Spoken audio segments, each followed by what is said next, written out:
အားလုံးမင်္ဂလာပါတင်ငွေ channel နဲ့ပြန်ကြိုဆိုလိုက်ပါတယ်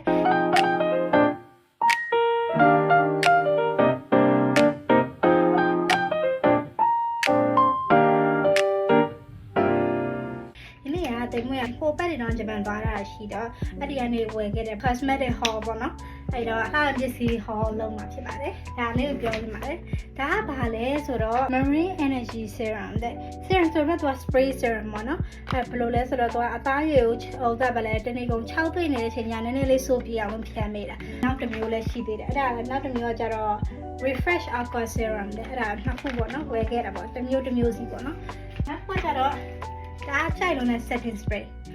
အပြအောင်လေးပေါ့နော်ဟိုစားဒါကျတော့ဒီလိုမှခါတိုင်းဆိုရင်အနီရောင်ရှိတယ်မလားအနီရောင်ရှိတော့ကိုမှလည်းအနီရောင်ရှိတယ်တုံးနေတယ်ကောင်းတယ်မဆိုးဘူးဆိုပြီးတော့အပြအောင်လေးကို try လုပ်ကြည့်ချင်တာပေါ့နော်အဲ့ဒါဟိုကကျတော့ဒါက skin conductor ဆိုတဲ့အဓိပ္ပာယ်သူပြောချင်တဲ့အဓိပ္ပာယ်ကဟိုဗာလဲ foundation မလိမ့်ငင်ပေါ့နော် primer လိုမျိုးပေါ့နော် primer အဓိပ္ပာယ်ပဲပေါ့ဒါလည်းအဲ့လိုမျိုးနော်ဟိုကကျတော့ဟိုစား scrubbing mud wash mud ဆိုတာကရှွန့်လိုမျိုးပေါ့နော်ရှွန့်ဘွက်ပေါ့နော်အဲ့လိုပဲပြောနေအဲ့ဒါကို face wash သူလုပ်ထားတာသုံးလို့ရတဲ့ဟာအဲ့ဒါဒီဥစ္စာတွေကြတော့အသားစီအားထွက်တဲ့လူတွေပါတယ်သုံးလို့ဆိုရင်ဆင်ပြေတယ်အသားခြောက်တဲ့လူတွေဆိုရင်တော့ irritation ဖြစ်နိုင်တယ်ပေါ့နော်နောက်တစ်ခုက comfort skin wear ဆိုတဲ့ဒီခါနေဘော brand မှာနော်ခုနကတော့နှစ်ခုကလည်းခါနေဘော brand ဒီခါနေဘောကနည်းနည်း popular ဖြစ်နေတော့ပဲခဲ့တာပေါ့နော်ဒီဥစ္စာကကျတော့ comfort skin wear foundation ဂျပန်မှာသွားရင်ဖြူတဲ့လူတွေအတွက်ပဲရှိတယ်ကိုယ့်အတွက်ရှိရမရှိကိုယ့်အသားရောင်အတွက်မရှိဘူးပေါ့နော် foundation က cosmetic မှာတော့ဝယ်ပေါ့နော်အဲ့ဒါဒီဥစ္စာနောက်ဆုံးကကျတော့အဲ့ product အဲ့ brand တွေရပဲပေါ့နော်ဒါလည်းခါနဲ့ပို့ပဲပေါ့နော်ဒါကကျတော့ concealer ပေါ့နော် concealer ဝယ်ရတဲ့ချိန်မှာဘယ်လိုလဲဆိုတော့ concealer ကဒါအနက်ဆုံးရောင်သူတို့စမှာရှိတဲ့အနက်ဆုံးရောင်ကိုအတွက်တော်လေးလေးလားကိုအရောင်တော့မဟုတ်ဘူးအဲ့တော့ကိုမှာ American မှာဝယ်ထားတဲ့ concealer ကိုအရင်ဆုံးသုံးပြီးမှဒီဥစ္စာအပေါ်ကနေ73 skin care ပါတစ်ခါလေးတိတ်ချဝယ်လာတယ်ဒီနှစ်ခုဝယ်လာပါတယ်ဒီနှစ်ခုဝယ်လာပဲဖြစ်လို့သူတို့ကိုအသားရည်စမ်းခိုင်းကြည့်တယ်ကို့အသားရည်ချင်းနေဘယ်လိုလဲဆိုတာကိုသက်ဆန်းခိုင်းကြည့်လို့ရတယ်အဲ့ဆိုင်မှာသက်ဆန်းခိုင်းပြီးရင်သူတို့ကို recommend လုပ်ပေးပါလို့ပြောလို့ရတယ်ပြီးသူတို့ recommend လုပ်ပေးလိုက်တယ်ဒီ product ပေါ့နော်ဒီဥစ္စာကကြတော့ benefit lotion ပေါ့နော်ပြီးရင်ဒါ benefit ဟိုစား emotion ဒါကနေပေါ်ရဲ့ veil of the day ဆိုတာတော့ပြောချင်တာ sunscreen ကိုကိုနေအောင်ကာကွယ်ပေးတဲ့အတွက် veil ပဲပေါ့နော် setting spray အတစ်ခုတွေ့လာသေးတယ်ဂျပန်မှာဒါနာမည်ကြီးနေတဲ့ Kate Tokyo ဆိုတဲ့ brand လေးဒီ setting spray ကိုစမ်းသုံးကြည့်ရှင်တယ်ဘာဖြစ်လို့လဲဆိုတော့နှာခမ်းလေးကိုလက်ကုန်ကြိုက်လို့ပါ Cosme ဆိုတဲ့ဆိုင်ကနေပြီးတော့ဒီ Luna Soul ဆိုတဲ့ brand နဲ့မှာ eyeshadow အရောင်လေးကိုကြိုက်လို့ဝယ်လာတယ်ဒီအရောင်လေးကတော့ pink orange ပေါ့နော်ဟိုပန်းရောင်တန်းနဲ့လိမ့်မွန်ရောင်ပေါ့အဲ့ဒါဝယ်ခဲ့တာအဲ့ဝယ်ခဲ့ပြီးတော့သုံးကြည့်ပါပေါ့နော်တော့မြဝယ်တာကြတော့ဟိုစားပါလဲဒုံကီဟိုတယ်မှာဝယ်တာဒီဥစ္စာဂျပန်မှာကြတော့သူတို့တွေကဟာလို့အလက်လက်တွေဟောဒီအောက်ကအလက်လက်တွေဟောလို့အပေါ်ကအလက်လက်တွေသူတို့အားကြိုက်တော့လေအဲ့ဒီအလက်လက်လေးလည်းကိုလည်းဝယ်ခဲ့တာပေါ့နော်ဂျပန်မှာသွားရင်အဓိကဘာဝယ်ရမလဲဆိုတော့ sunscreen ဖြစ်ပါတယ် sunscreen ဆိုတာ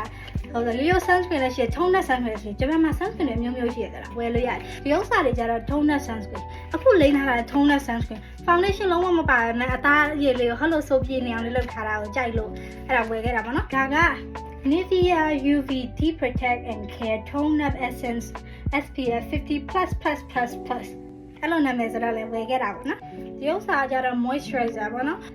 Aqua Label ဆိုပြီးတော့ရေးထားတယ် brand နာမည်က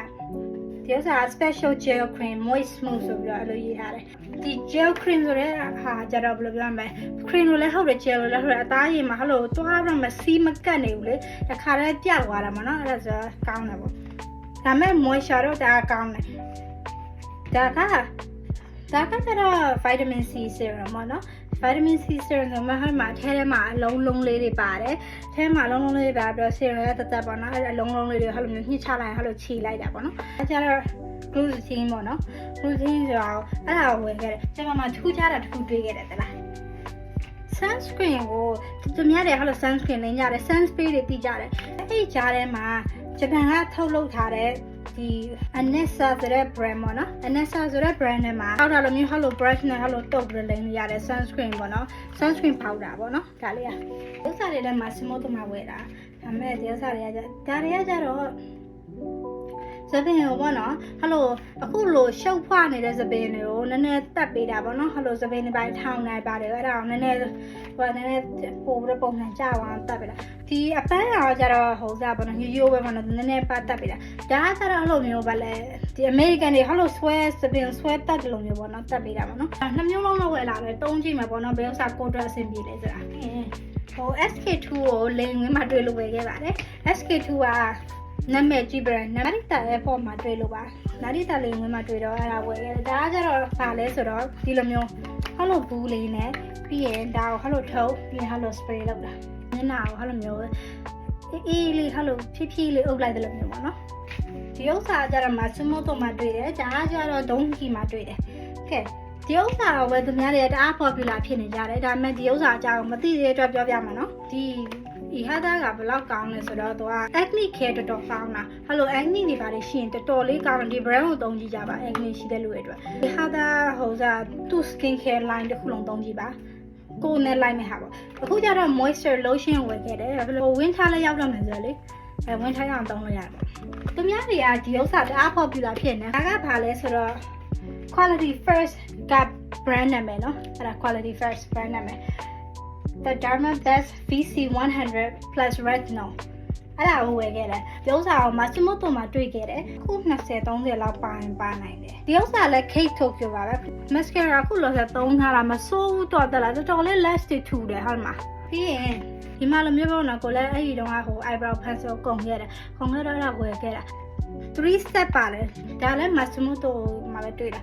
စမုတ်တော့မှာတွေ့ခဲ့တဲ့ list အမျိုးမျိုးပါဒီဥစ္စာကြတော့ lash brush Kate Tokyo ရဲ့ lash brush ဆိုတော့သူကကြတော့ hello mascara တစ်မျိုးပဲဒီဥစ္စာလည်းကောင်းမယ်လို့ထင်လို့ဝယ်ခဲ့တာပဲ Kate Tokyo ဒါဟာလေးကောင်းလာသလားသူ့ရဲ့ lash ကိုသုံးထားတယ်မှာကြည့်ပါလားမစမုတ်တော့မှာရတာဒီဥစ္စာလေးက True Dimension Radiance Balm သူ့ရဲ့ shade ကကြတော့ clear ပေါ့နော်ဒီဥစ္စာကြတော့အဲ့နေရာမှာ radiance လေး glow လေးဖြစ်အောင်ဆိုပေးတာပေါ့နော်ပြီးရင်ဒီဥစ္စာကfruity glam tint ဆိုပြီးရေးထားတယ်။ဒါမဲ့တော့ဒါကပါနေရနှခမ်းတွေရောအဖြစ်သုံးလို့ရပါတယ်။အဲ့ number ကိုလို့ချင်း146 brand ကကြတော့ Laka ပြီးရင်ဟိုက Kate Tokyo ခဏတော့ Kate Tokyo လေးစိုက်လို့ဆိုပြီးတော့ဝယ်ထားတာ lip monster အခုလည်း lip monster ပဲတက်လာဒီအယောင်လေးရလေဒါကကောင်းတာကိုယ်နဲ့အယောင်တူပဲဒီဥစ္စာကြတော့တခြား shape ပေါ့နော်တခြား shape ဆိုတော့သုံးကြည့်မယ်ဆိုပြီးဝယ်ခဲ့တာပြီးရင်နောက်ဝယ်လာတာလေဟာမျက်နှာသစ်စေးတွေပါ cleanser ပေါ့နော်ဒီဥစ္စာတွေပါ cleanser လဲဆိုတော့ pore smoothing face wash ဆိုတော့ black head တွေ white head တွေရှိတဲ့ဆိုရင်ဒါအဆင်ပြေတယ်ပေါ့နော်အဲဒါကြောင့်မို့ဒါသုံးပါနောက်ထပ်မဆမတော့လည်းတော့ဝယ်လာတဲ့ဟာအသေးလေးတွေရှိသေးတယ်ဒါတစ်ခုလဲဆိုတော့ဒါကတော့ဒီ makeup brush လေးပါနော်ပြီးရင်ဒါကကြတော့ Kate Tokyo ပေါ့နော်ဒါ cream blush လေပါ cream blush တော့ဟလိုမျိုးရိုးဖွင့်ပြီးတော့ဟလိုမျိုးပေါ့နော်လက်နဲ့ဖြစ်ပါနဲ့ဖြစ်တခုနဲ့ပေါ့နော် sponge နဲ့ဖြစ်လို့တိုးပေးတာဟာဘူးလေဟလိုမျိုးလေးပေါ့နော်သူက set တော့လေးပေါ့ကိုနည်းနည်းလေးပဲသုံးထားတော့လေအဲ့လိုမျိုးလေးဖြစ်နေပြီးရင်ဒီဥစ္စာ Canme eye shadow ပေါ့နော်ဒီ eye shadow သုံးရင်လို့ဆိုပြီးတော့ဝယ်ကြည့်တာပေါ့နော်နောက်ပြီးရင်ဒီဥစ္စာကဒါလည်းလေစိမ့်မှာဝယ်ခဲ့တာခုနကလိုမျိုးပေါ့နော်လေစိမ့်မှာဟို SK2 ဝယ်တယ်လို့ဒီဥစ္စာကျတော့ shoe ရဲ့ Mura shoe ဒါကျတော့သူတို့ရဲ့အသက်ထွက်တယ်လည်းရတာပဲမဆိုးဘူးလို့ဒါကကြတော့ red makeup fix mist အဲ့တော့ပြောချင်တာ setting spray ပဲဆက်ပြမယ်နော်ဒီလို makeup mist ပေါ့နော်ဒါ setting spray အနေနဲ့ပေါ့ဒါကျတော့ sample အနေနဲ့ဝယ်ကြတာဥစ္စာက professional ပေါ့နော် professional trim ဟိုစားပါလဲဒါ professional တွေသုံးတဲ့ဟာလို့ပြောလို့ sample အနေနဲ့ဝယ်ခဲ့တာဥစ္စာကတော့ဒီနေ့ရဲ့ final productဒါကဘာလဲဆိုတော့ Biore makeup remover